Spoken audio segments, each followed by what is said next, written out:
that we place under material recovery facilities, it makes it work because communities don't travel distances to throw their waste.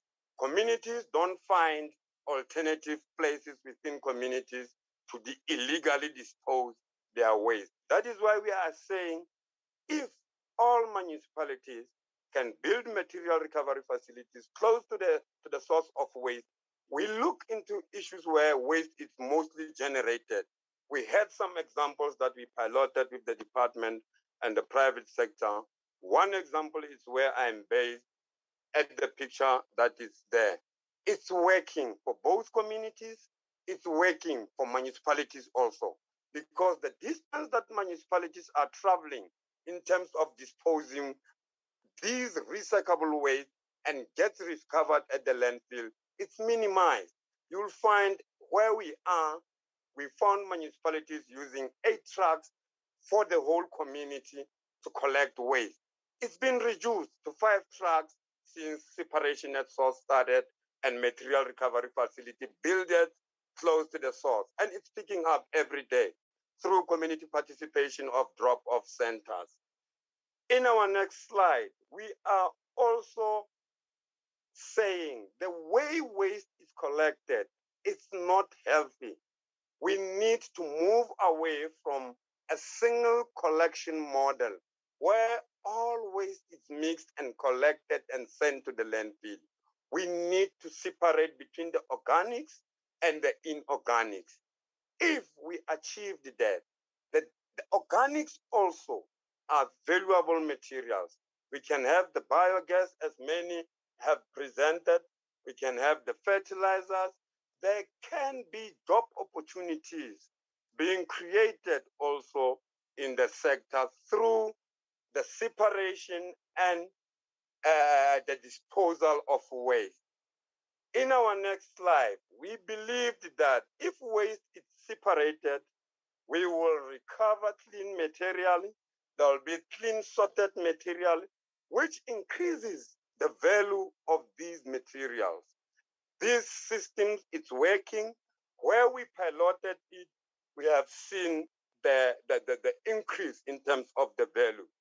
That's why we are saying separate the organics and the inorganics so that way the materials are more valued, are uncontaminated. In our next slide, we are also encouraging to say that many projects have failed of waste recycling because of the logistics. We need to identify and say in the province, in our district, we need to start having semi-processing, which will add value to the materials, which will make recycling alive. Because if we don't add value at the source, most value of the material that is unsorted or unprocessed, the money will be charged by transport. And it's not valuable as the processed materials. In our next slide, through the coronavirus, everybody, we all were challenged in terms of our organizations, in terms of our workplaces. Waste pickers were most affected. At that time, when the restrictions of levels were introduced, nobody knew how to deal with waste pickers. Where do they fit in the job category? Nobody said anything. We engaged the Department of Environmental Affairs, Fisheries, and Forestry to say that as much as waste management workers within municipalities are seen as essential service workers, let's also do the same to the waste pickers, because where waste is, waste pickers are there. And it will also help in terms of making sure the health of waste pickers is protected. Because once we regard and see them as essential service workers, waste pickers will be supported in terms of the services that they are providing to municipalities. Waste pickers are overlooked. in terms of the EPWP incentives, but waste pickers are doing more than those that are working in the EPWP because they work within this. Waste pickers are there every day doing the same thing, benefiting the environment and the waste management system. In our next slide, we are saying there are funding opportunities to integrate waste pickers within the waste management system. There are funding opportunities to make the waste management system work. We have levies in the country. We have the plastic levy. We have the tire levy. We have the electronic levy. We have the extended producer's responsibility.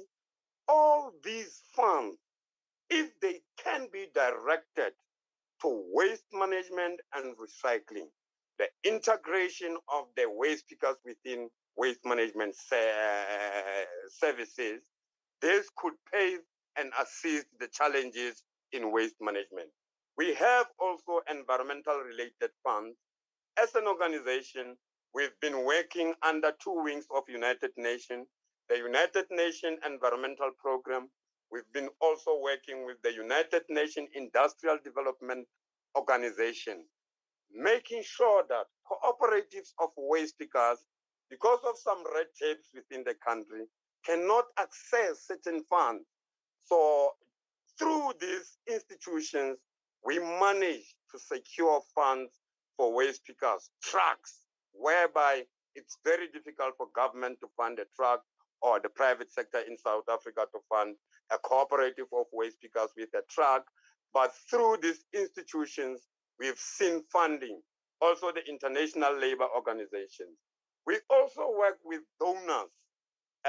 We have donors internationally that are supportive of the environmental issues, that have recognized the role of waste pickers, that are really passionate about the work that waste pickers are doing, which has been voluntarily and it benefits so much to the environment. So they are funding some of the activities. We've put 3-phase solar panels in one of the projects through donor funding. We've bought scales for waste pickers through donor funding.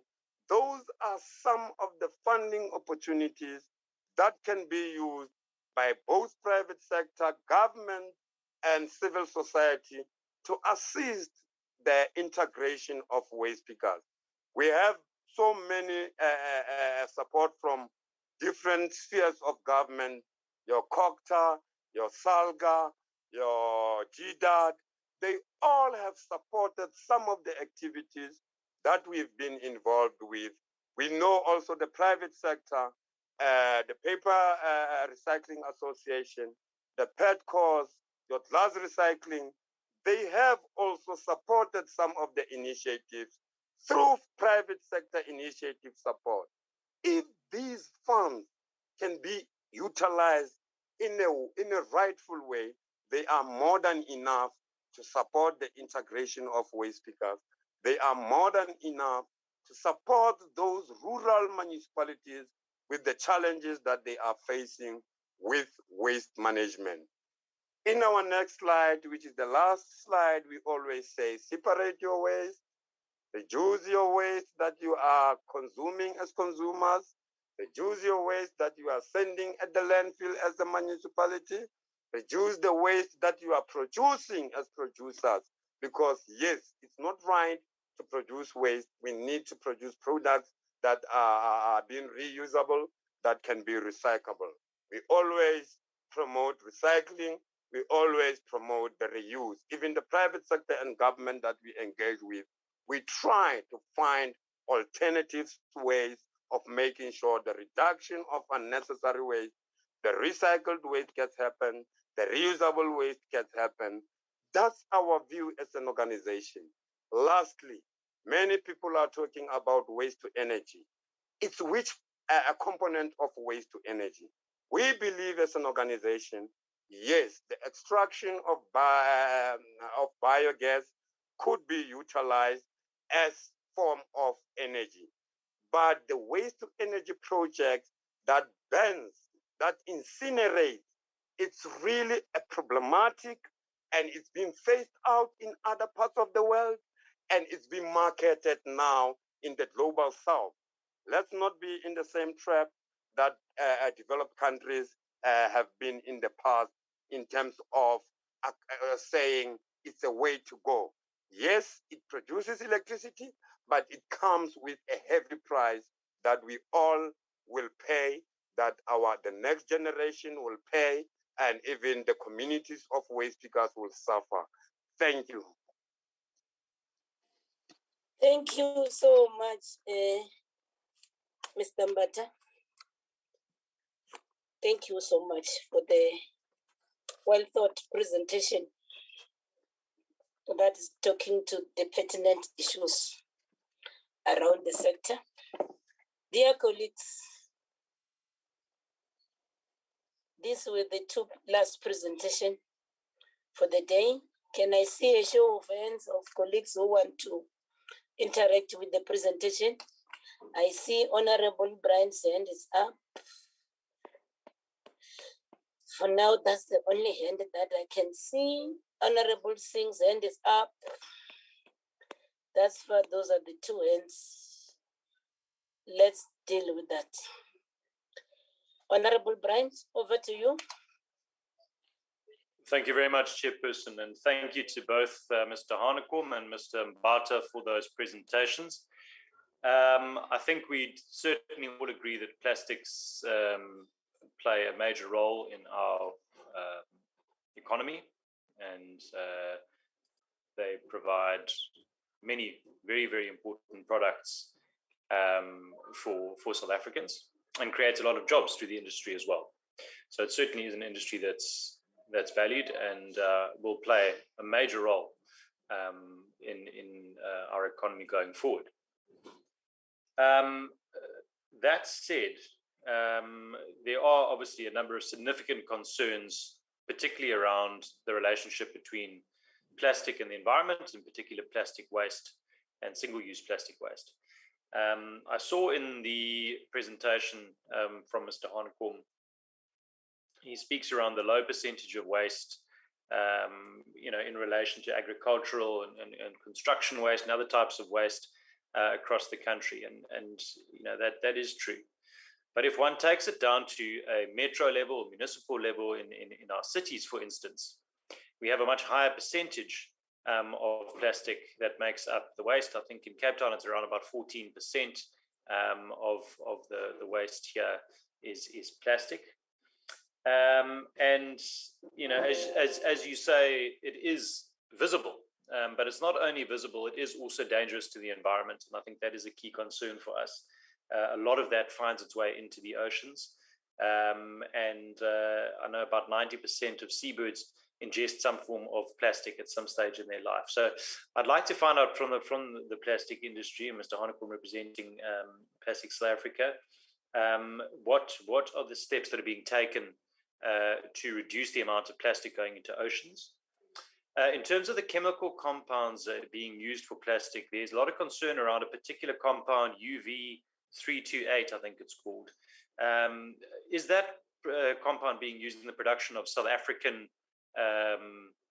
plastic at present? And is any research being undertaken in terms of the potential damages to the health of people and animals?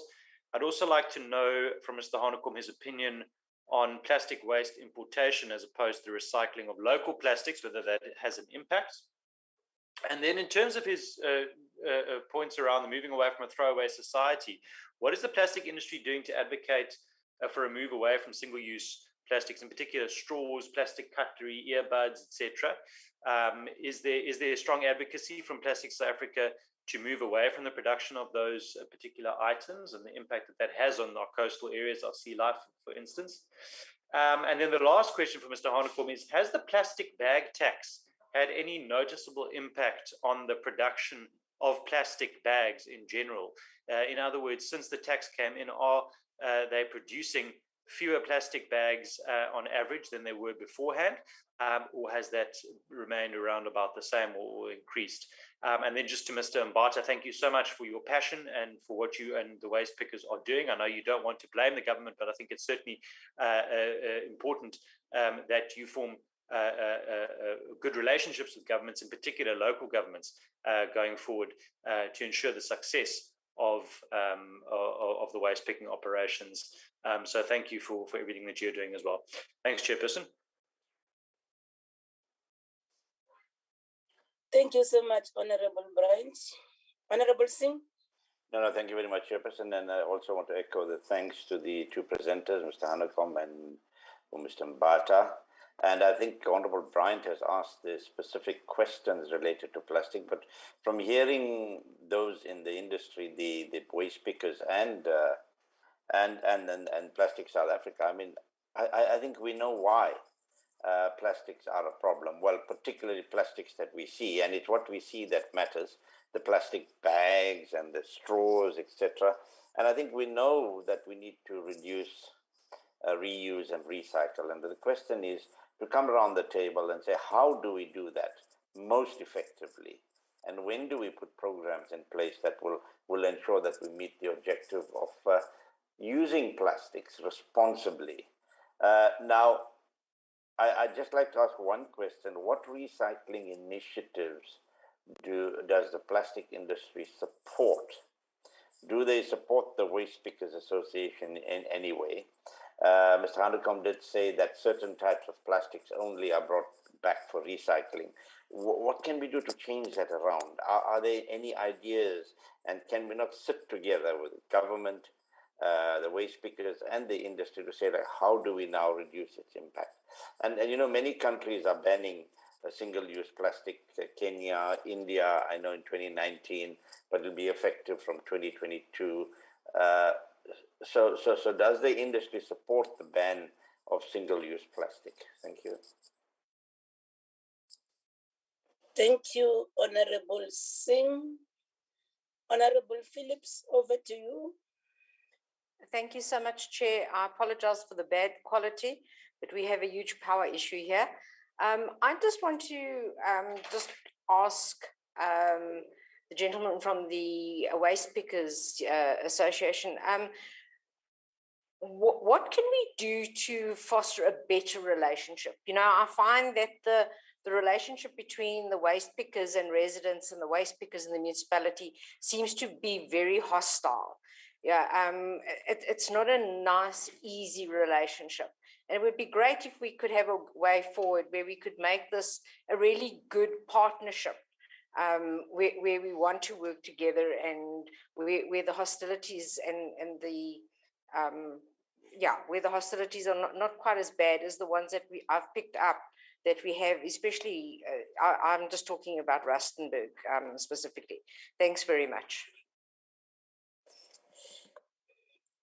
Yes, thank you, Honorable Phillips. I think that was the end, that last end. Then I want to understand from Mr. Hanekom, also to echo the sentiments of the other colleagues who have then appreciated the two presentations. I think they are so thought-provoking, and also I think they are very good presentation that will assist us in doing our work. Then to you, Mr. Hanekom, my issue, I want to understand what is the impact of the ongoing calls to limit the use of plastic products such as straws and plastic bags on the plastic industry or Plastic SA. And then one want to also understand whether there are better ways for using plastics from the industry's point of view. And then that's the issue that I wanted to hear. And then from you, Baba, but I like such an inspirational quote that you said, waste is a misplaced resource. Yeah, it's very inspirational, but I think we need to then understand that then, apart from funding from the NGOs and international international donors. Maybe can I understand who also fund your activities? And then is there anything that you can say precisely this is the help that we get from government? And then what do you see the future of your organization? Because I've heard you saying a lot of things on what needs to be done, but whatever you were raising here, it needs budget. And then also I see waste picking as a career. And then how do we then formalize such? So those are some of the issues that we wanted to raise. And then to the department, and in relation to the issue of plastic, I've asked the question to Mr. Hanekom on the outcry of the impact of pollution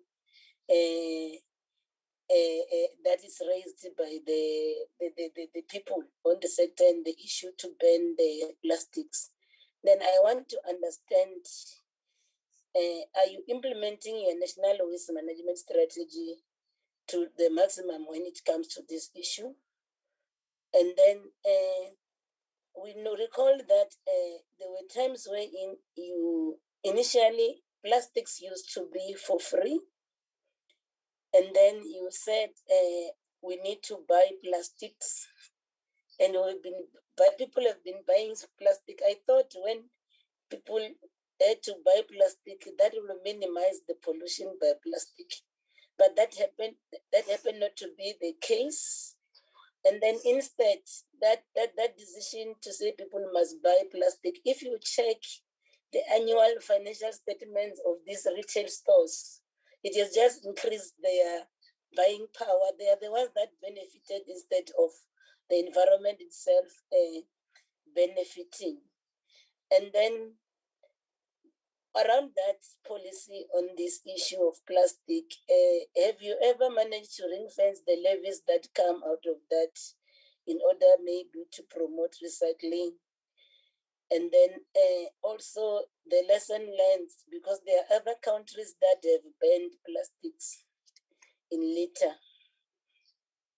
What is your view on these matters? Because the issue that you've tried to do in the past to say people must buy plastic, in fact, everybody can afford to buy plastic. That's why you find litter all over plastic. But I want to understand, what are you actually doing as a department to attend to these issues? So those are my concerns. Maybe we can allow Mr. Hanekom to first respond, then allow Mr. Mbata and team, also Mr. Hanekom and team to respond. Then we can then allow the department to be the last to respond. Over to you, Mr. Mbata. Sorry, Mr. Hanekom.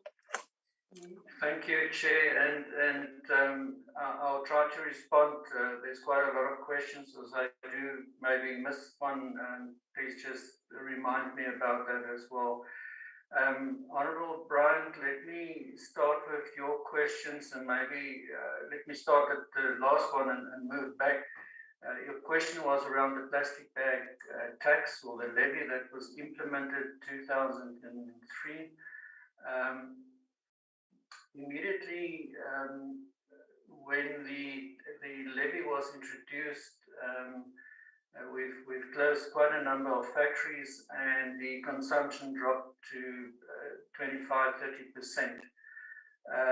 Since then, the latest numbers are that we still less than half of what was produced in the year prior to the introduction of the levy. Just a comment around the levy. When the agreement was signed with government, the industry and labour, that money was supposed to be ring-fenced, and it touches with the Chair's question as well.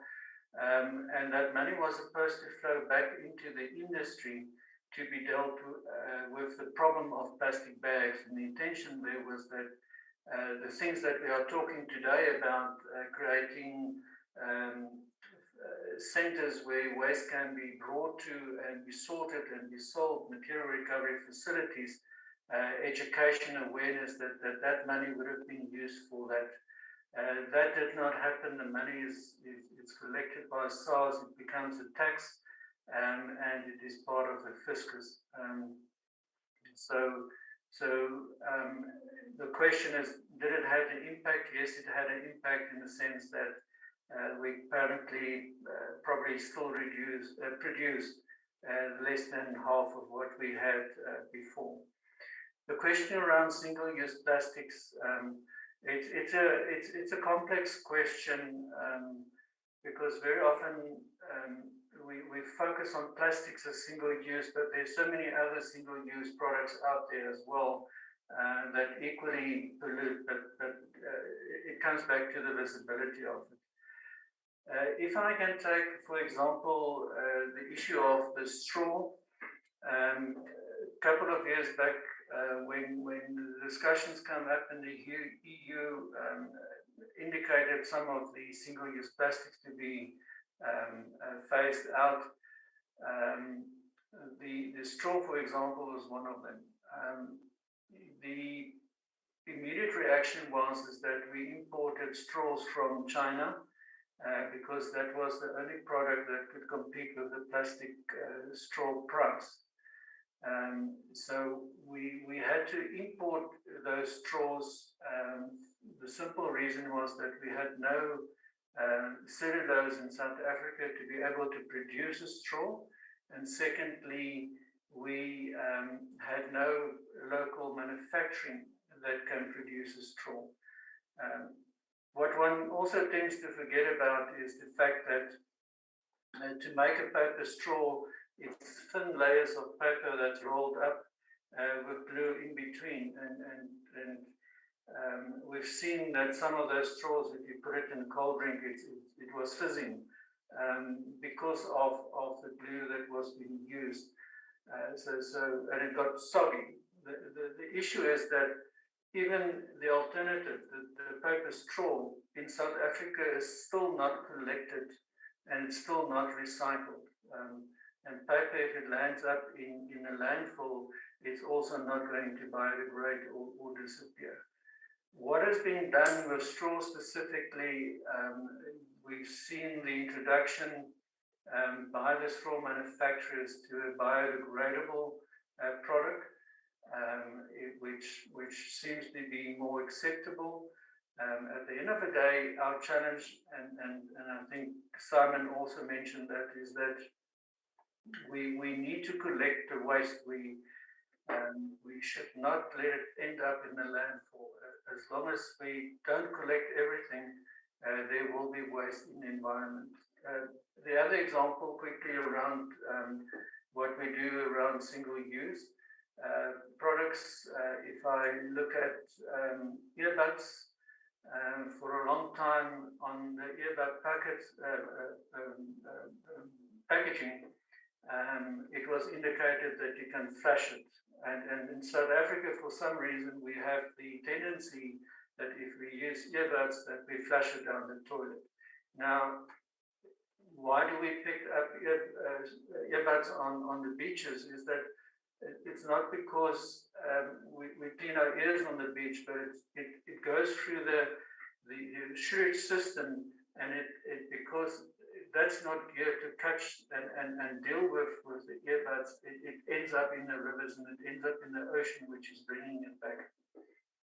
So currently, if one look at earbuds at various pharmacies and retail stores, you'll see most of those sticks have been replaced by paper again, or there's some of them that is bamboo sticks now as well. And on the package itself, it's now reflected that it should not be flushed down the toilet. So for us around single use, the challenge is really that what we replace it with really have to make economic sense at the end of the day, make environmental sense, because we don't want to shift one problem to the next one. And very often The tendency is if we move away from plastics, the problem is solved, but we don't think what happens to the product that we've replaced it with.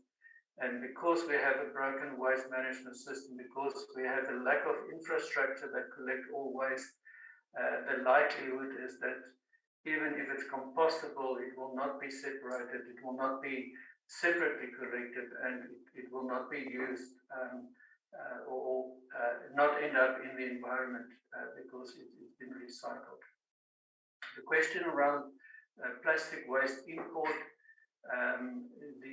the practicality around that is that because a lot of the waste that we are dealing with is coming from landfill, there's not a constant stream of good quality waste that's coming in, so every mix is different. And sometimes the waste pickers will shift between different products depending on the value of that specific material. So today they might collect cardboard, and tomorrow they collect milk bottles because that's where the value is moving around that. So for the recyclers to really operate economically, they need to maintain certain levels of waste that they can import. The arrangement is that we only import waste from the SADC countries. And the reason for that, if one look at the plastics industry exports of finished goods, things like beverage, cold drinks and things like that, so the SADC countries is our biggest export market. Because those countries doesn't have waste management facilities, the agreement is that we will bring our own products back, the waste back to be recycled here. But that's a very controlled environment, is that it's not just an open-ended, there's permits required, but we also checked with the PROs and the recycling industry of what's the availability, where are the shortages, and what do we bring in. Honorable Brian, I think you raised the question on Tuesday as well around stuff coming in from China and Europe. That specifically is around polyurethane foam, which is not available in South Africa. We don't have that available even in the SADC countries, and it's material that we use extensively in mattresses. You often find mattresses that have different colors and pieces of foam pressed together. So we produce a lot of those mattresses for local consumption and for exports. It's also being used in bin bags and pillows, filling of pillows and things like that. So even if they would have been recycled or PU foam available on the landfills, I'm not sure if we want to sleep on something like that. So that's very controlled. If I look at PET specifically, Petco is working closely with the 3 recyclers that there is. It's the only material that you have bottle-to-bottle grade, so the bottle can be recycled back into a bottle. There's subsidies involved with the local material collected. So there's very strict control of what's coming in, but very often we don't get enough PET bottles that's available. So it's not a matter of just importing for the sake of that. The preference, even the documentation is what's been done locally, and how do you support the local industry to collect the waste. And then really where there's that gap between what is the production capacity and what is locally collected, then we will consider that. But the import permits, it's for a year, and very seldom do the importers import the total volumes of what they've applied for. Dealing with this question, maybe just on banning. Banning doesn't make sense, and if we we think about Africa specifically, where there's a preference to ban, is that they don't have infrastructure, they don't have an industry in the first place that produce the product. It's mainly imported. And then secondly, different to South Africa, where we have a well developed recycling industry, they don't have that in place. And therefore, by banning it, it minimizes that. But there's no job losses, there's no businesses that's been reduced. But if one look closely, what happened to those countries later on is that one will see that the black market around certain products, even in Rwanda around plastic bags, thrive, and there's a big new market that's been developed around those specific products. Honorable Singh, I think I've dealt with your question around the banning as well. How do we use plastics responsible, and how do we ensure that we bring it back? For me, I believe that we need to create facilities similar to what Simon had indicated in his presentation. If one takes Sweden, within a 300-meter radius, you will have a drop-off center for your recyclables that's not been collected through the system. So we need, in South Africa, a mandatory separation at source where you have a 2-bag system, organic stuff in one bag, all your recyclables in another one. The organic goes to a place where it can be composted, and maybe there one can add then your alternative to plastics if you go the composting or compostable plastic route that can go with the organics being composted.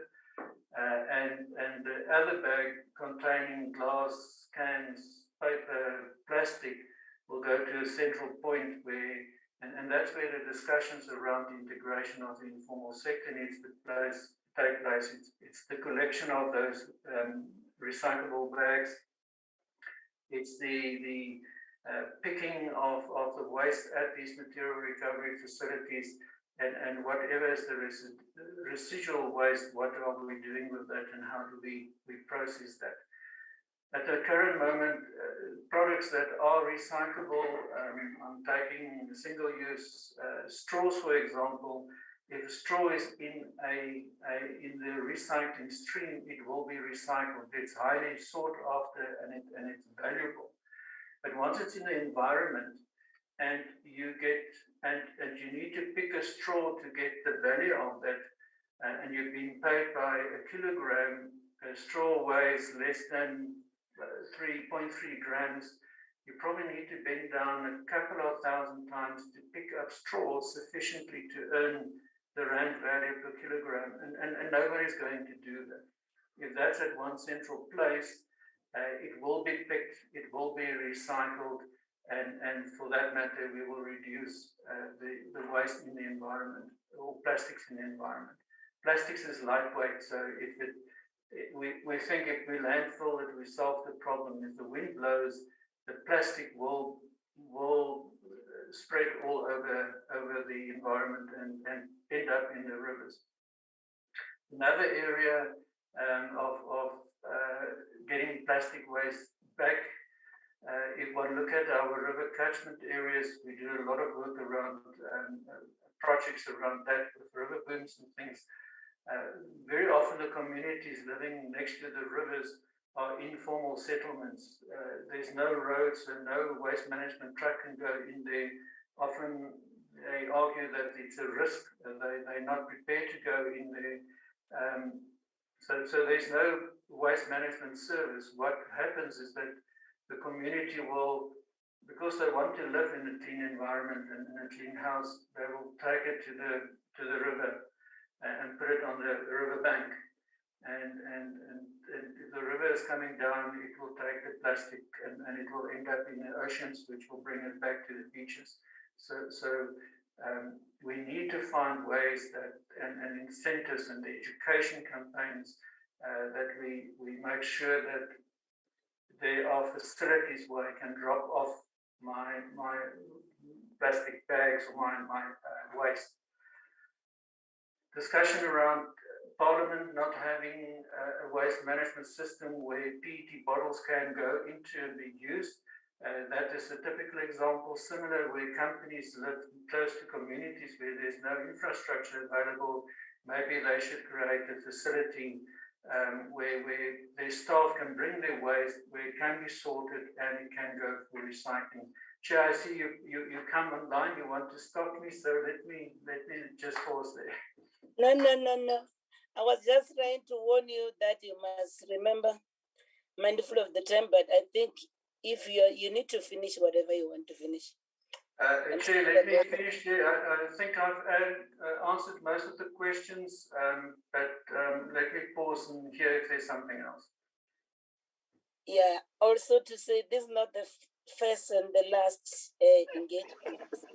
You have already extended an invitation to us as well. We'll still continue to engage.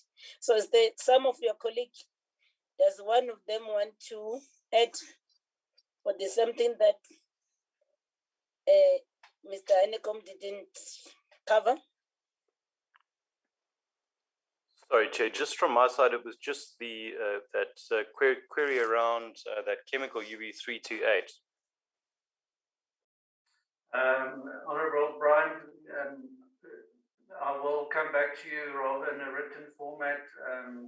I don't have the technical information in front of me, so I would prefer if I can come back to you on that. Thank you. Fair enough.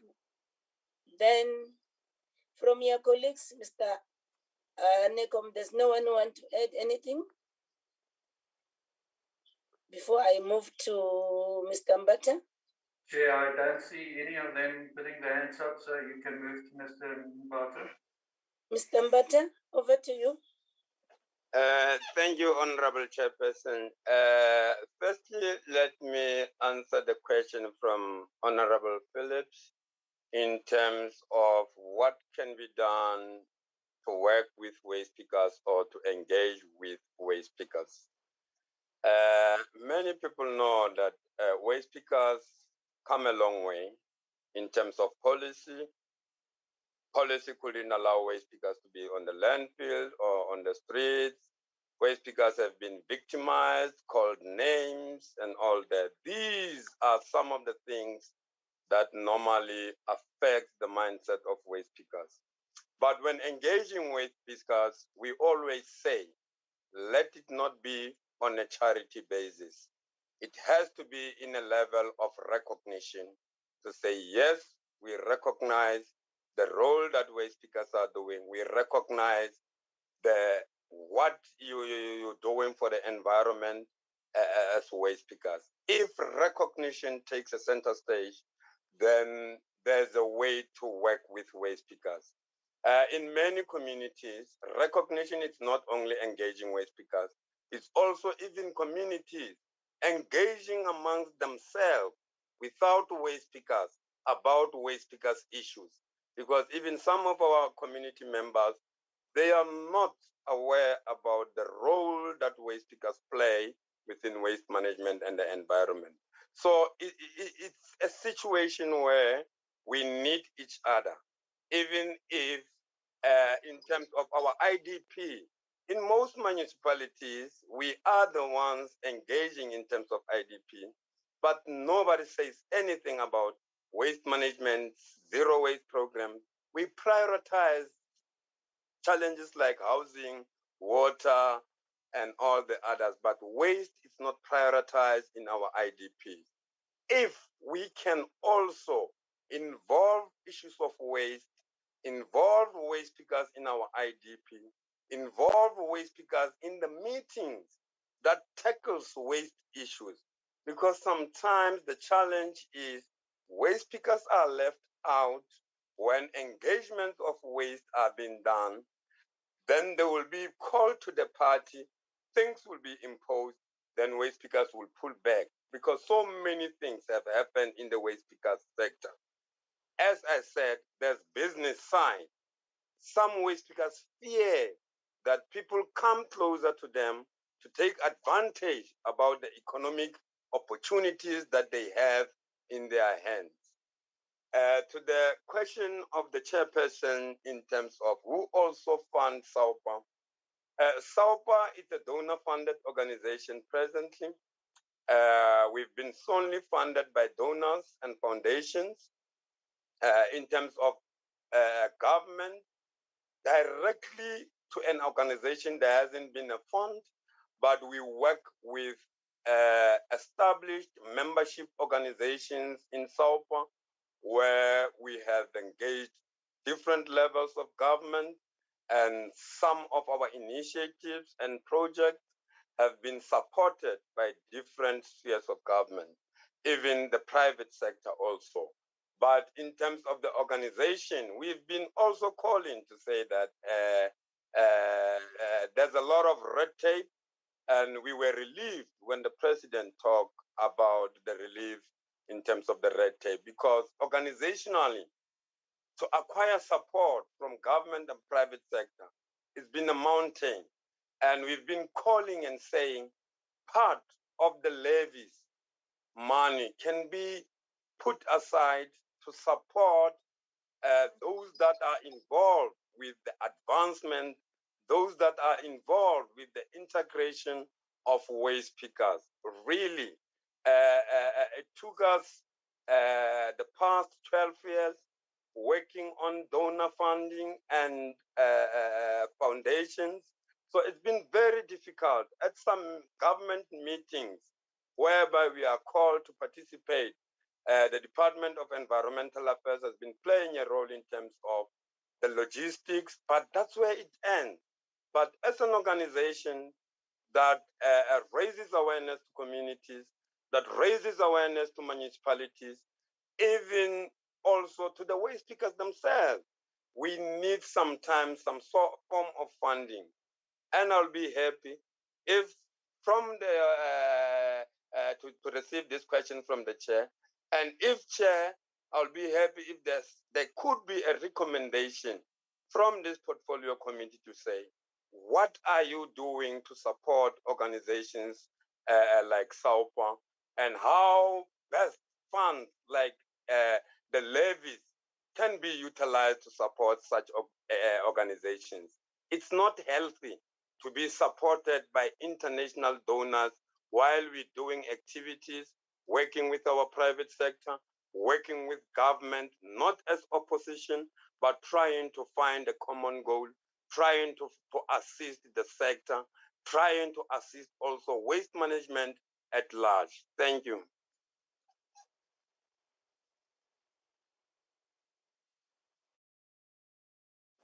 Thank you, Ms. Tambata. Thank you. The department want to comment on issues that relates to yourselves? Thank you, Honorable Chairperson. On your question around, maybe let me first start with the levies, ring fencing. Our engagement with the National Treasury has led us to a point where Treasury is talking about soft earmarking. So they are saying there is no ring fencing of the collected levies. However, as a department, we are working with Treasury colleagues in terms of ensuring that our business cases through the business plans that we develop can justify increased allocation. We do receive some of the funds coming from the levy, and some of those go into the compliance monitoring work that is done by the National Regulator of Compulsory Specifications, because they have to check the quality of the plastic carrier bags that are put onto the market, and any compliance and enforcement issues. If there are non-compliance, some of the blitz that they undertake in various retailing outlets, all those operations are funded from that allocation that we receive. as well. On the question of banning of some of the plastic products, especially the single-use items, we have looked, and I think, Chair, you were specific on the bag. Before we made the amendment, the latest one on the plastic bag regulations, we considered the reports, the investigation that was conducted by the CSIR on the comparison. It's a life cycle sustainability assessment, and that assessment, the evidence coming from it was that if we improve the thickness of the bags, the environmental benefits, not only environment, but also economic, because this one also has a sustainability component, they were greater. So from that perspective, evidence-based policy making, we opted to engage with the industry, given that the standard for carrier bags also provided for improved thickness, given that then the reusability of the bag would be increased by that quality. So we opted to make amendments to look into the product design, wherein the recycled content would be increased going forward. So that is one aspect that we had looked into in terms of improving the plastic carrier bag as a product and how we are addressing it. The other comment, question, Chair, you talked about whether we are implementing the National Waste Management Strategy. And yes, Chair, some of this extended producer responsibility, the prioritization in terms of products that are coming online is what we are taking from the National Waste Management Strategy. And yes, on some aspects, we still have to strengthen the compliance monitoring such that the enforcement can deliver on the results. But in terms of the regulatory measures that we are putting online, we are on track in terms of assisting on waste management. Thank you, Chair. Thank you. I don't see any hands for follow-up questions. Are they there? Any follow-up questions?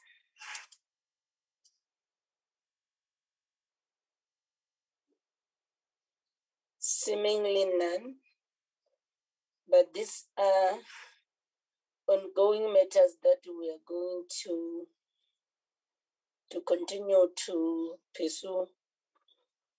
On a lighter note, I was joking with my colleagues to say today the absence of Honorable Mbata is abundantly being compensated by Mr.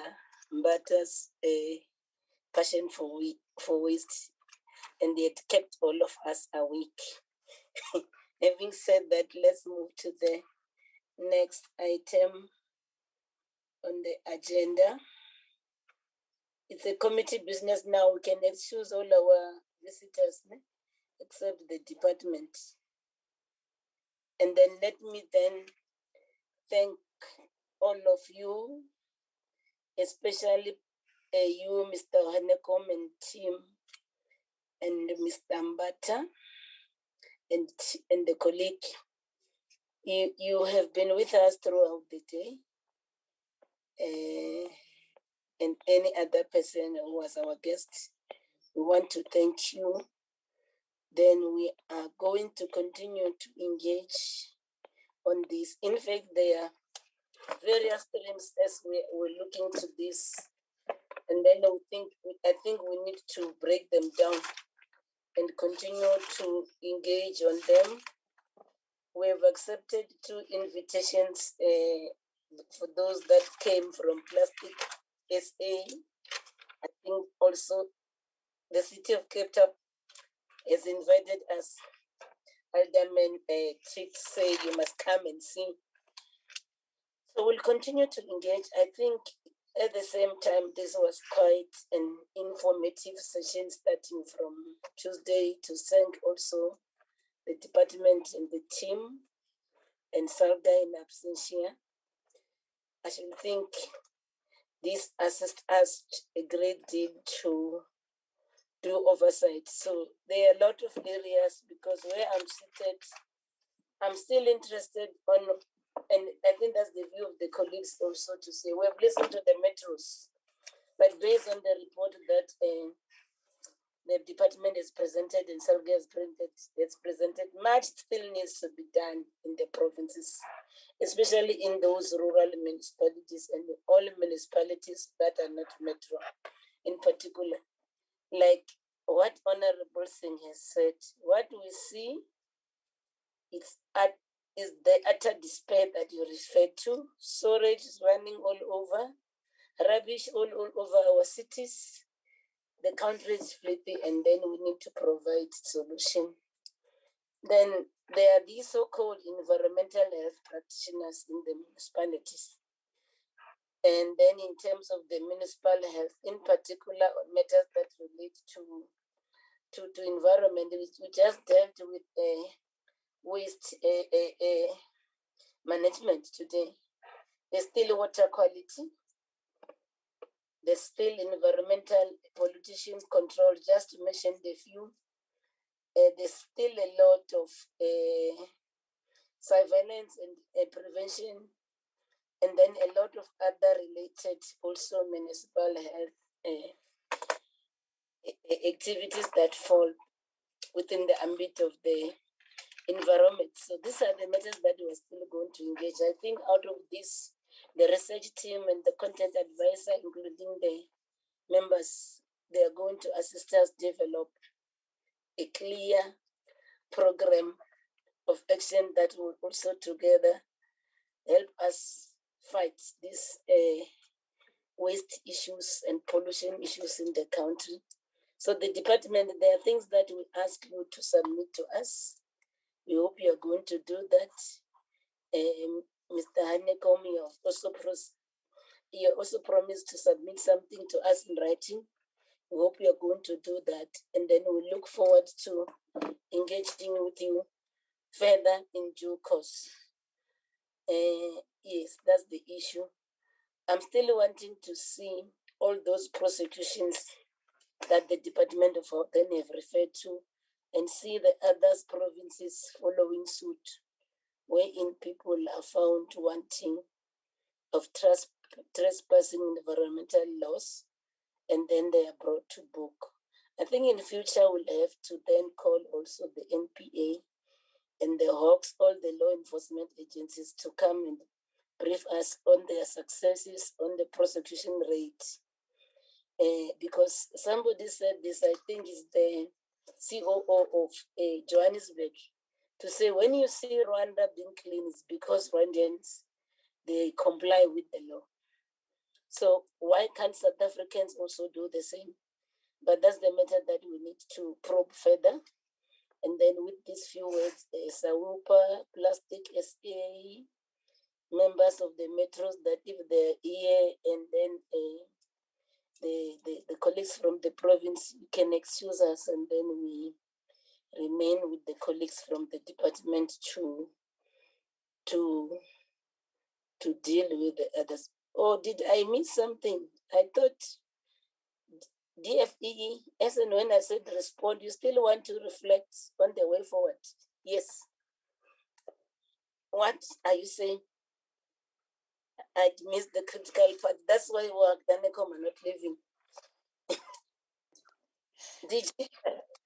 No, thanks very much, Chair, and thank you to the honorable members and all the invitees, different stakeholders that were present in today's session. I must say that the sessions are actually very valuable. And we actually, as a department also, do realize that there's areas that we would need to improve. Firstly, amongst ourselves as government, in terms of the IGR, we do have structures, but we need to improve in the manner in which we make sure that those structures are effective. And I think it came out very clear this morning that municipalities require support. And I think for us, that's what we're taking back in as far as ensuring that we have a better drive for waste management at a local level. I think in this afternoon's session, Chair, Plastic South Africa and also the Waste Pickers Association also alluded to very critical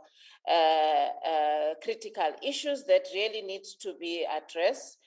And as a department, we are taking with us mainly around the levy and also ensuring that that levy, indeed, we engage at a national level. Though collected by SARS, we engage at the national level with National Treasury, with very tight business plan to ensure that those resources do go back and assist in protecting the environment, as already has been alluded in the various presentations. The other aspect, Chair, which we will be coming back on, I think honorable members have raised certain questions which we have indeed agreed to respond in writing. We are going to be coming back to the committee with those written responses which are required by the committee. Chair, I think briefly in what one wanted to say is that indeed it has been a useful, and I think as a department we'll continue to collaborate with all the stakeholders, especially now that we are also looking at coming up with a national campaign, and how then do we come up with a drive that will be driven from the ground level in as far as dealing with the waste in the country. Thank you very much, Chair. Thank you so much, DG. Okay, then I can peacefully now excuse our guests. Thank you, Chair. HOD Gauteng, thank you so much for your time and the team. Okay. Thank you, Chair. Thank you so much, Cape Town. Thank you, colleagues. Thank you very much, Honorable Chairperson. Thank you. Yes. Thank you so much. Functions. If you leave, if colleagues can leave so that I see whether I still have my quorum for my meeting. Asipile, can you leave us, please?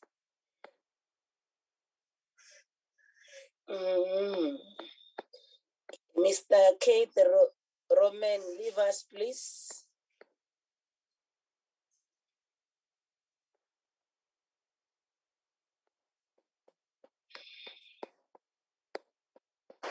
He's not focusing in the meeting. He must leave. Who else am I picking up who's not supposed to be in this meeting? Mr. Romans,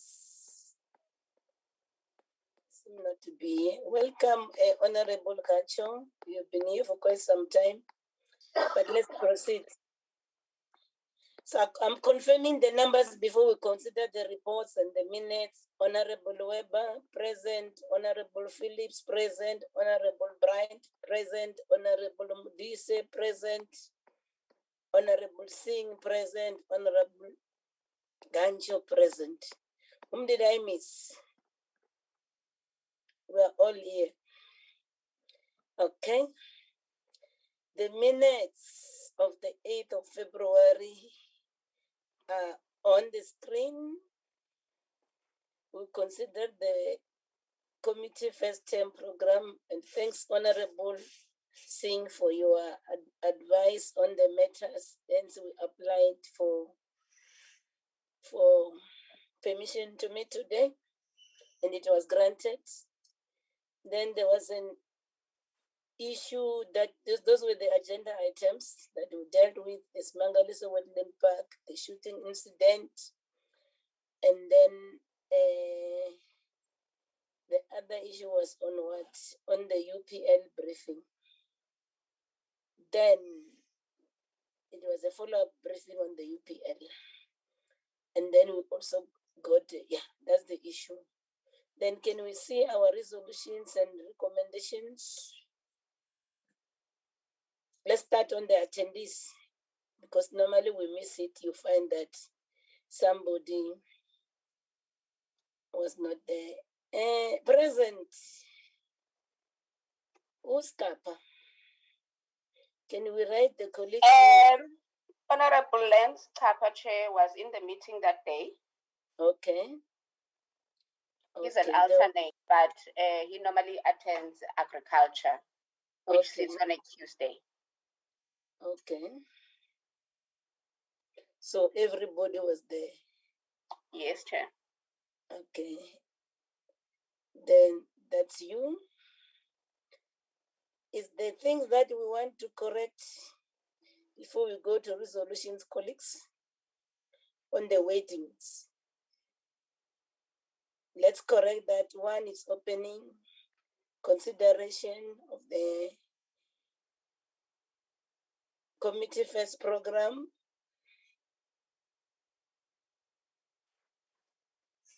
I'll shake hands. Okay, proceed to the briefing by the provincial department. Fine, Chairperson. There's nothing to correct. Let's go to resolutions. Go to the resolutions. Resolutions.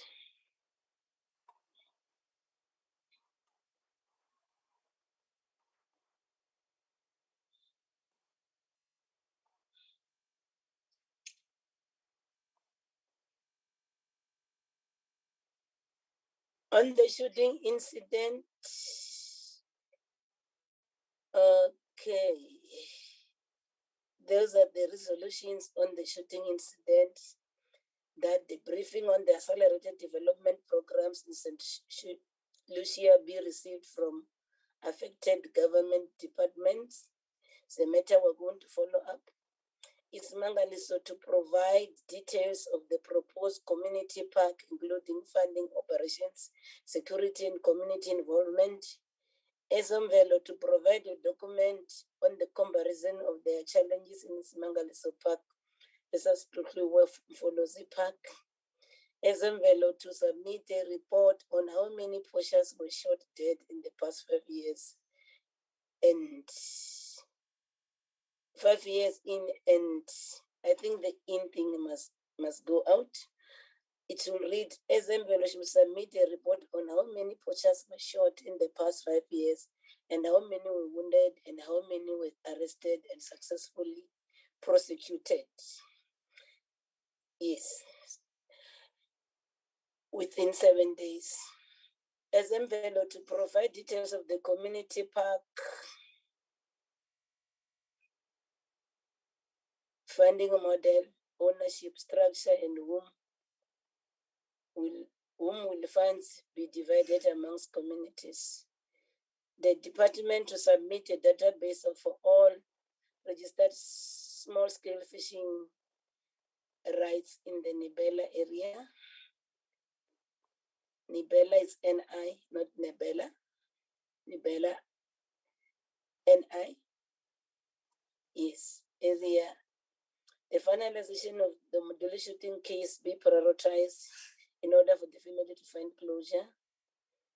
MEC to provide the requisite leadership provide prerequisite or requisite leadership and establish an independent investigation to finalize the Mtole matter and finalize the appointment of the assembly board. Are you saying something? I had somebody, is it you, Chilek? Oh, I know, Chair, I'm fine. Okay. Then let's go to SAPS to assist in finalizing the matter of Mr. Tulani Mudloli. Didn't the minister promise to come back on the matter because he didn't have the case number? The minister was supposed to report back. You remember there was a commitment by the provincial commissioner. If we were to leave it like that without that recommendation, because the provincial commissioner promised to report back on this matter. Okay. We need to. It will be capital P.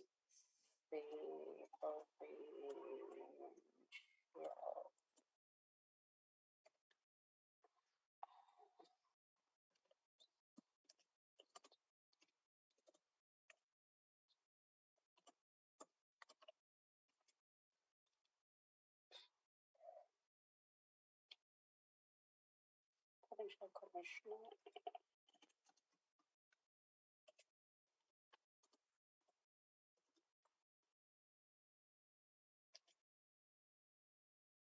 Chair? Yes, I'm here. I was waiting for you to finish. Okay, that's the matter you're going to follow up. Yes, Chair. Full stop after matter. Is there any matter arising on the shooting incident? Let me deal. No, ne? Then let me deal with 6.2, as Honorable Singh has said earlier.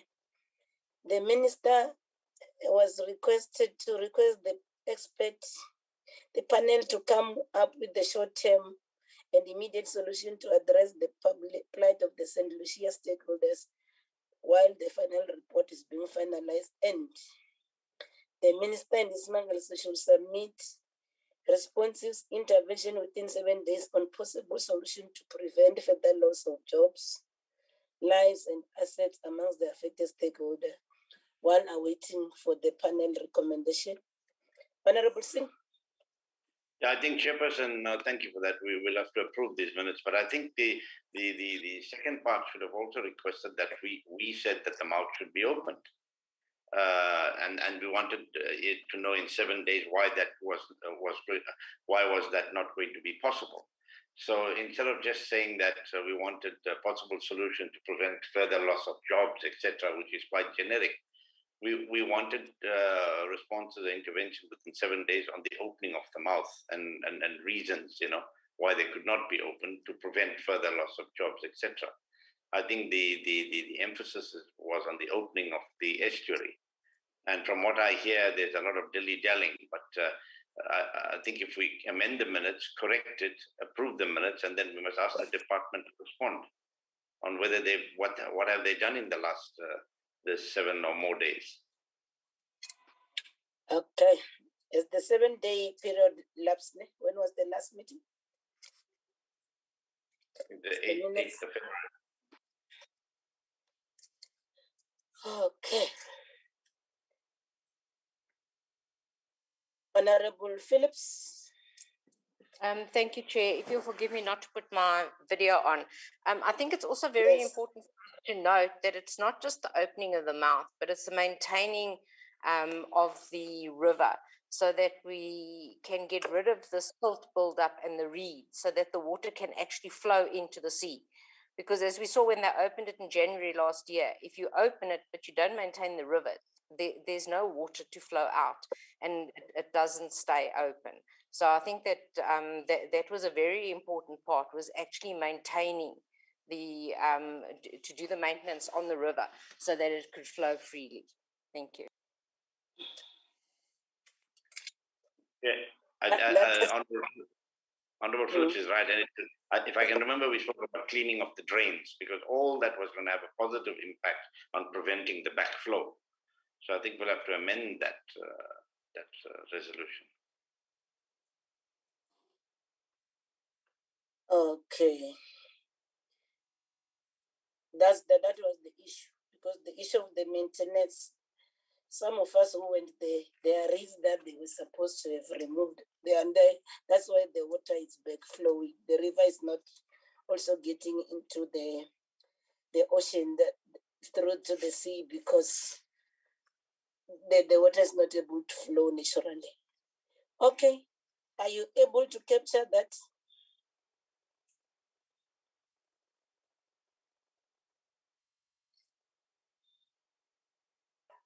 Chair, can I capture it and send it to members? Chairperson, yeah, save that. We're going to discuss that matter now as a matter arising. So, we would like it to be captured as Chair, you would suggest. The cleaning of the drain, the cleaning of the river, and the opening of the mouth. We wanted to know in 7 days what is the department and Smangaliso going to do. EG, you were in that meeting on the date of the meeting. What is the progress?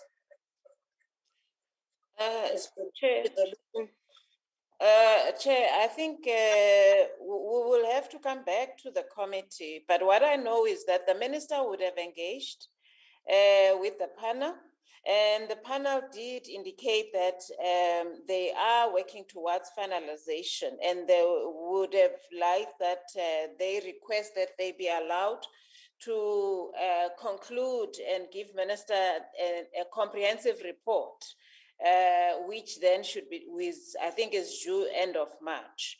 So I think for following that engagement, the minister then would have then written to the chairperson to request that she be allowed to respond comprehensively,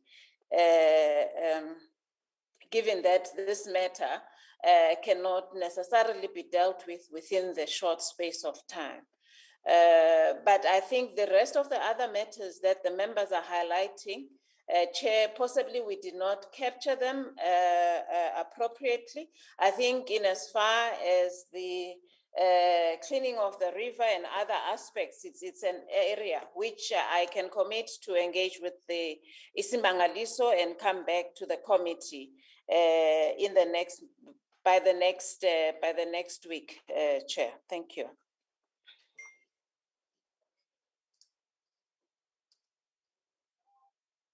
Is there a hand on the DG's response? There are two hands, Honorable Singh and Honorable Phillips.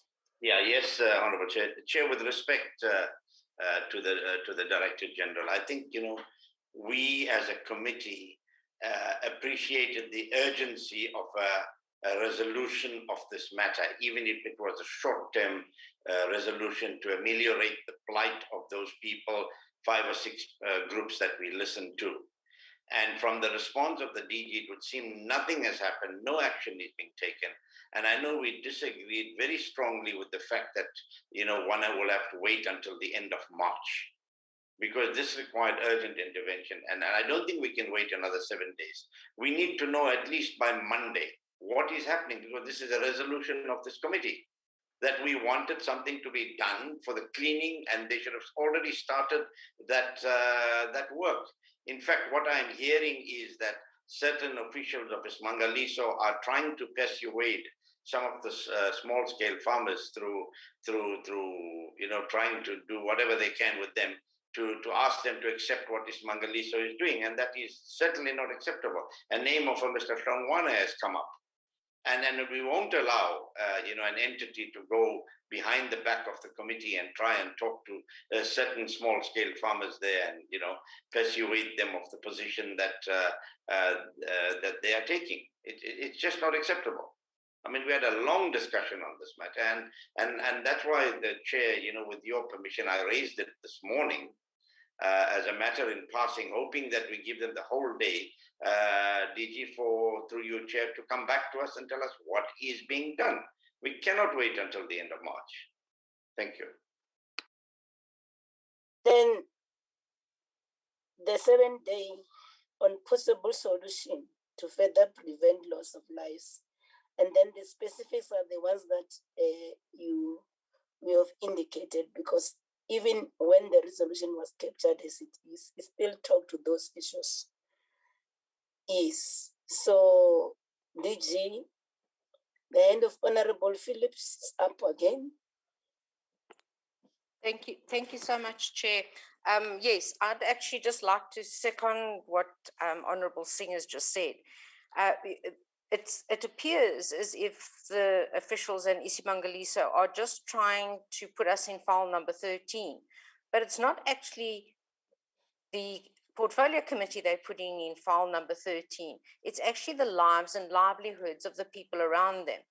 And, Isimangaliso actually is very powerful in St. Lucia, and they hold a lot of sway over the people there. And I object to the kind of pressure that seems to be being exerted by them on the residents there to come over to their views. I think we had a very comprehensive cross-section of people who made presentations to us.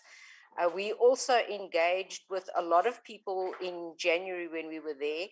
Not one of the people that we engaged with was remotely upset about the mouth being open. They were all overjoyed. But now suddenly all this backpedaling is being done, and everything's just being, they're just trying to just delay. First it was deny. Now it's delay. And we just can't accept that. Thank you, Honourable Chair. It's all simple and straight, DG. Come Friday next week, you're going to be giving us progress on this 7 days report.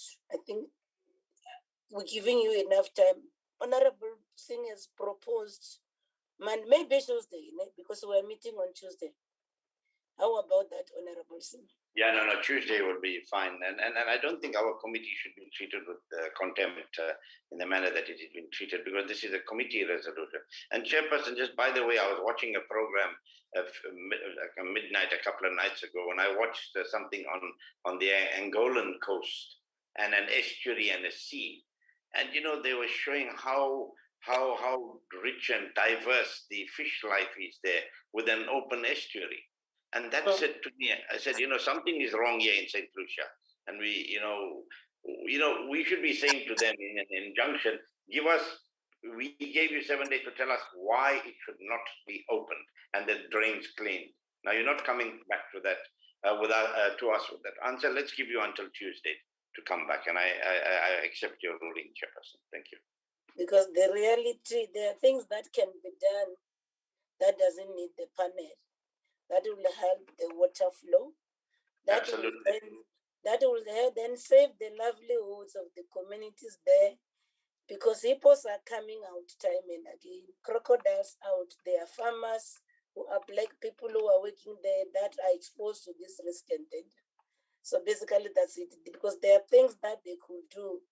Honorable Phillips, you saw those bushes that are there, those alien trees that are not supposed to be there, but they are there. The water cannot even flow naturally. These are some of the things that they could have done. So, and then we are coming from a situation where in this mouth was open as an outcome of a symposium. It was open in January 2021. So the panel is out of the outcry, but the reality is that we need to get what in the interim, because this panel didn't say life must stop. Things must not be done where Ms. Mangalisa has got a responsibility to do something. I should think we are very clear on that one. So after this meeting, DG liaise with their counterparts over the weekend and Monday, then you can be giving us a progress report on Tuesday, because the 7 days now from the 8th, it will be how many days on the 22nd, Honorable Singh? Almost 14 days, somewhere there. Agreed? It's our resolution anyway on that day, on the 8th. It's as it is. I hope you've managed to capture it properly now.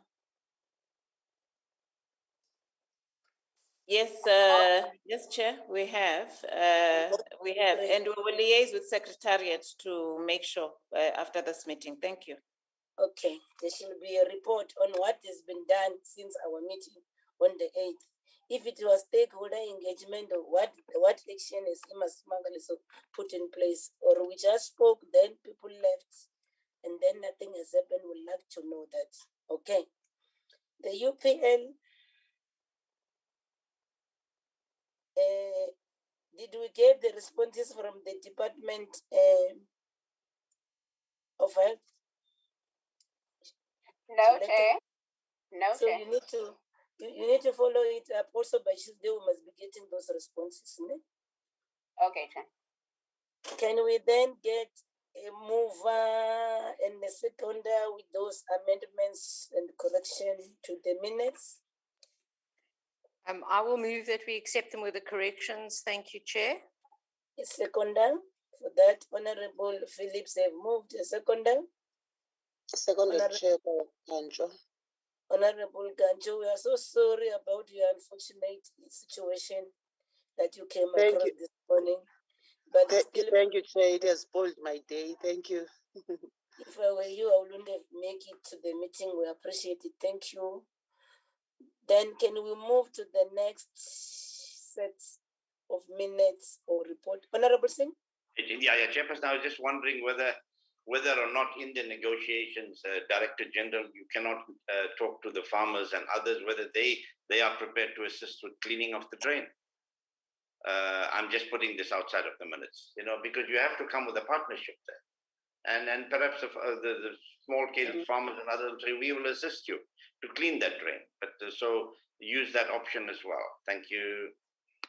There are small scale and those established farmers who might have equipment, Honorable Singh, to assist in that process.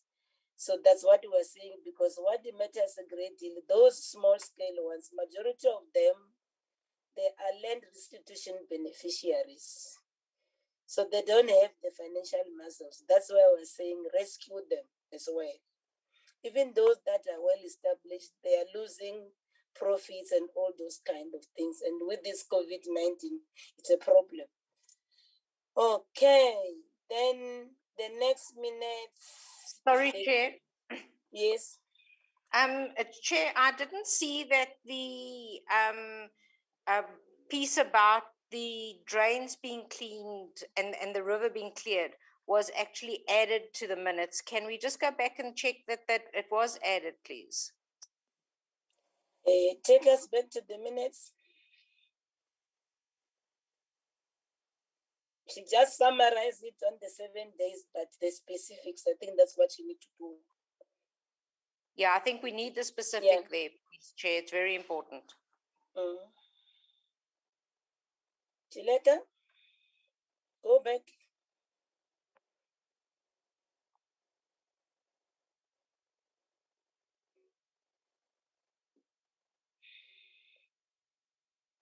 All right, Chair.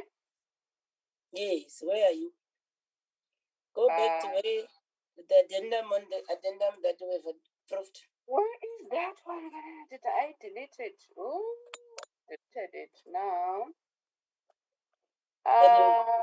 Is it this one that I 18 deleted? I'm on where my minutes now. 15. Yeah. Okay. Right.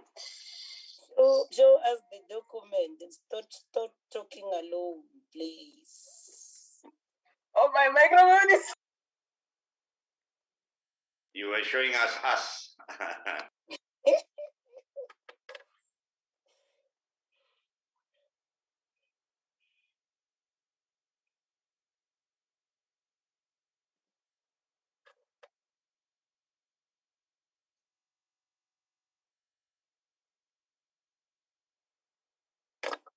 go down.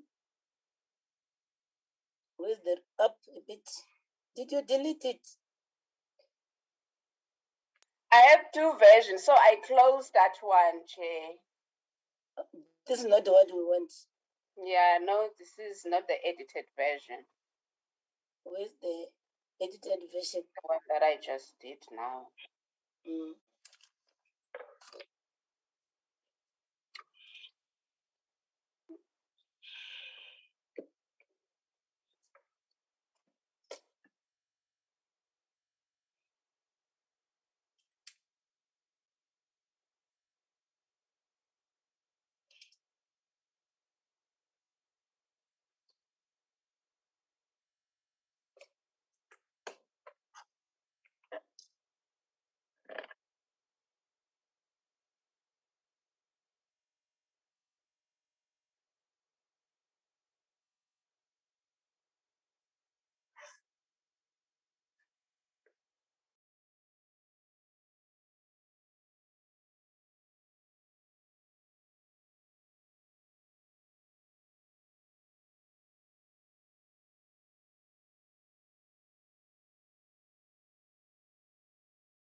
Are we still together, Chair?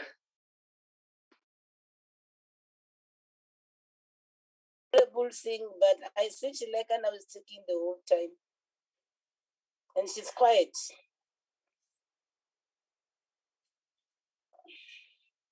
Chair, I'm looking for the set unless I What did you do? it. Because you showed it in the screen. I did, but that part That's the one that I was asked the colleagues to move, to say it was just to add on that paragraph, also the cleaning of the drain. Yeah, so I So think what I closed it without saving it. can we deal with the, but you're the same person who will be showing the next sets, unless Clark can do that, so that we'll be dealing with the report of the bills while you are cleaning it up and show it back to us again. Okay, Chair. So shall we do the next one? Cleaning it up, is it you or Tanta? It's So me, that and it doesn't have, Chair. Okay, so then get it. Where is it? Well, we have to, but what happened to you? That paragraph is missing, Chair. Hence, I'm saying, I think when I was closing the document, going to the next one, that part was not saved. Bring it back. I will ask Honorable Singh and Honorable Phillips to dictate it for you. Okay, Chair. This time save the document. Okay, Chair.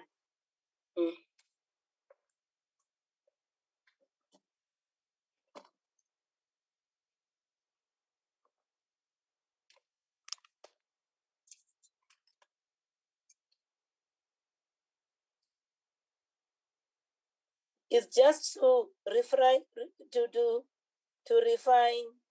7, that bullet 2.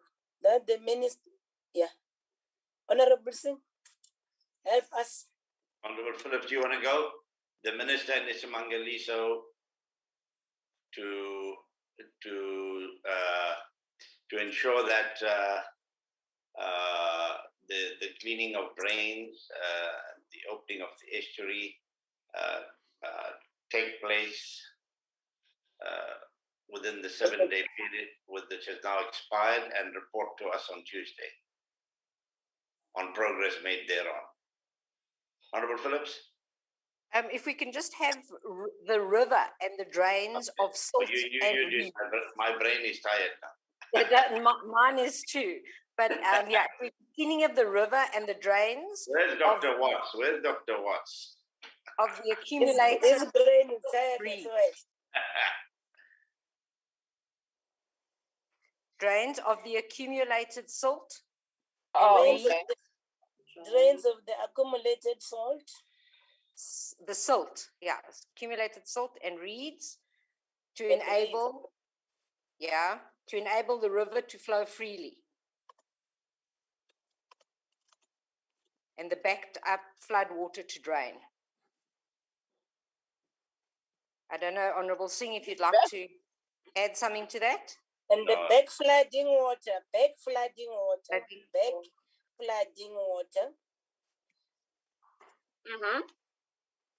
Be allowed to dry. And to Back report flooding water to dry. to drain, D-R-A-I-N. To drain and dry. Drain. To dry. Yeah. Already drain is up there, Honorable Singh. And report progress on Tuesday. The 22nd. 22nd, yeah. And Chielaga Ayu South, accumulated silt, S-I-L-T. Oh, not salt. Okay. Yeah, I South. The South to Faga Gudle with the Nyama. We want silt. Silt. Is that? Who's saying is that? What's wrong with you, Chileka? It's called silt. Or is it salt? Okay. It's full stop. All right. Can you save?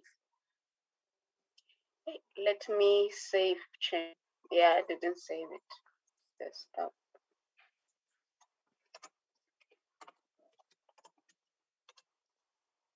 Sorted with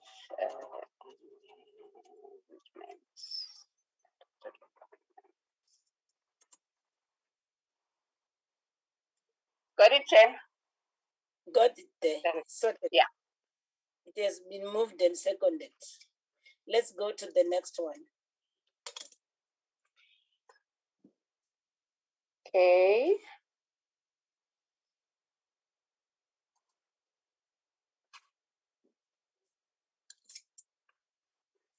Is this the 11?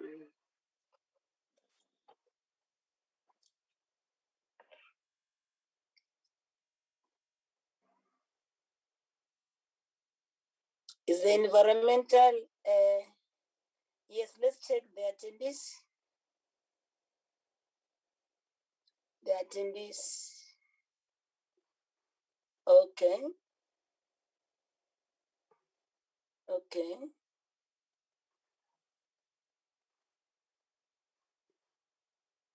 Who is Honorable Olomisa in the absent part this time? Did you get an apology of Honorable Olomisa? No, Chair, I didn't get it. So why are you putting Honorable Mbatalo? Okay, let me add Olomisa then. Oh, Honorable Mbata did though. So why are you putting as absent? You're lucky she's not here. Woo! She was gonna kill me. Sure.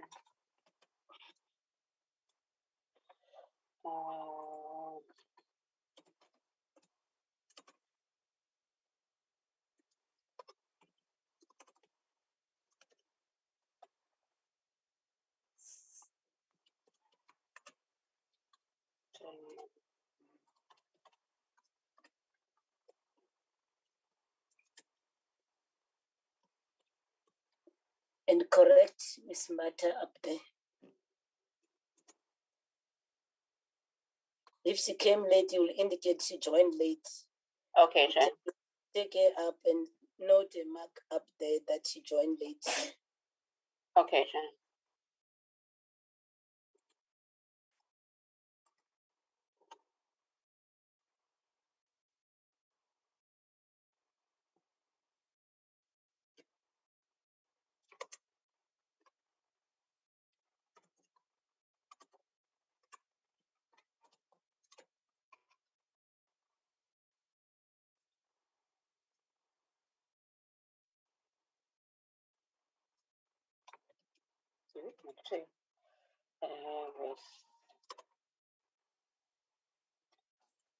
Are we saving?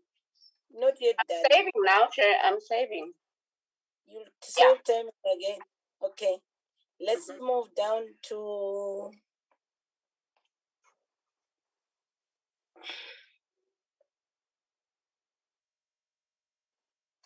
let's go down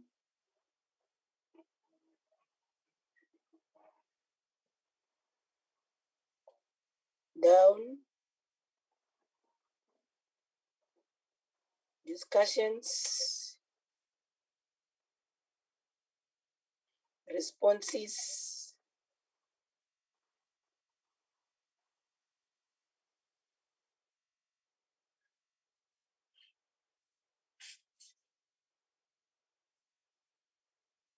Okay, let's go to the resolution.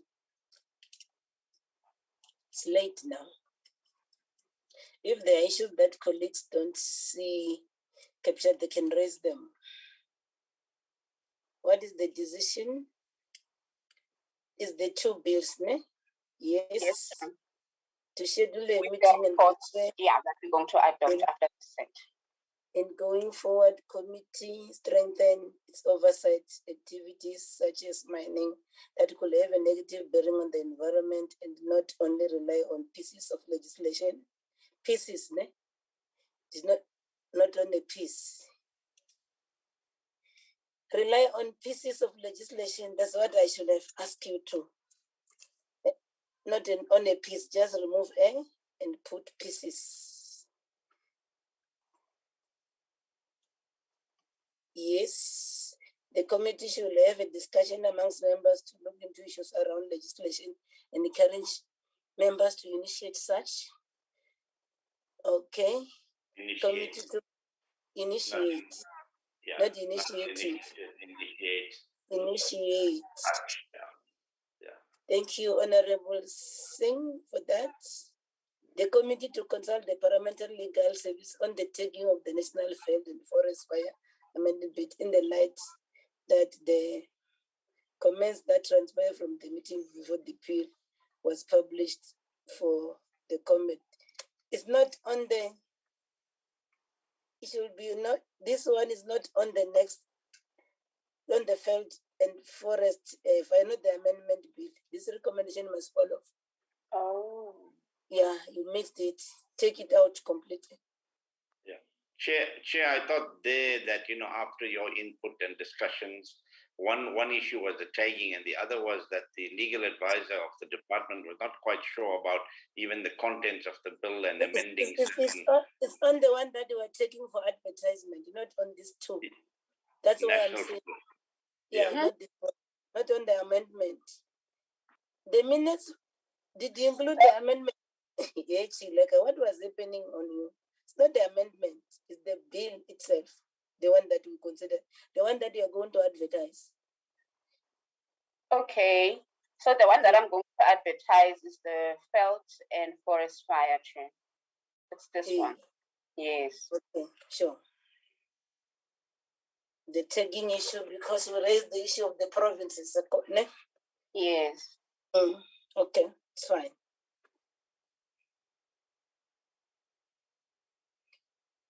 Okay, I think that's what we agreed on. Can I get a mover for the adoption of the report in the second down?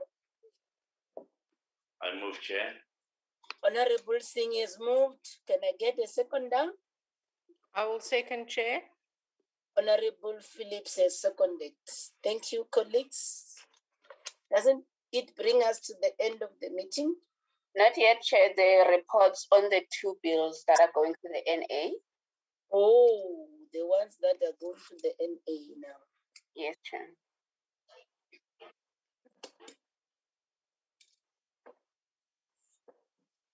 Where are they? They are coming just now, Chair.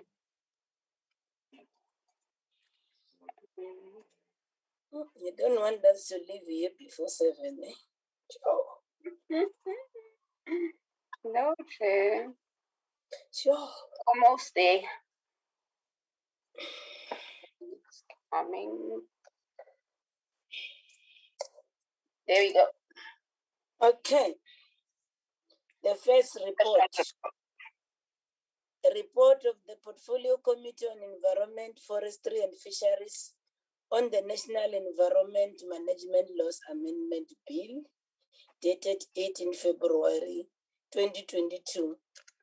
The Portfolio Committee on Environment, Forestry and Fisheries, having considered the National Environment Management Laws Amendment Bill, B4F 2017 referred to the National Committee in terms of the committee in terms of Section 76(1)(c) of the Constitution, recommends that the National Assembly approve the amendment made by the National Council of Provinces. Can I get a mover and the seconder for the report to be adopted? I move, Chairperson. Adoption. Honorable moved for the report to be adopted. Seconder? I'll second. I think we're the only two that are still awake. Yes. Okay. I love your energy. Seconded by Honorable Phillips. The last item on the agenda. Report of the Portfolio Committee on Environment, Forestry and Fisheries on the National Forest Amendment Bill, B11D-2016, dated 18 February 2022.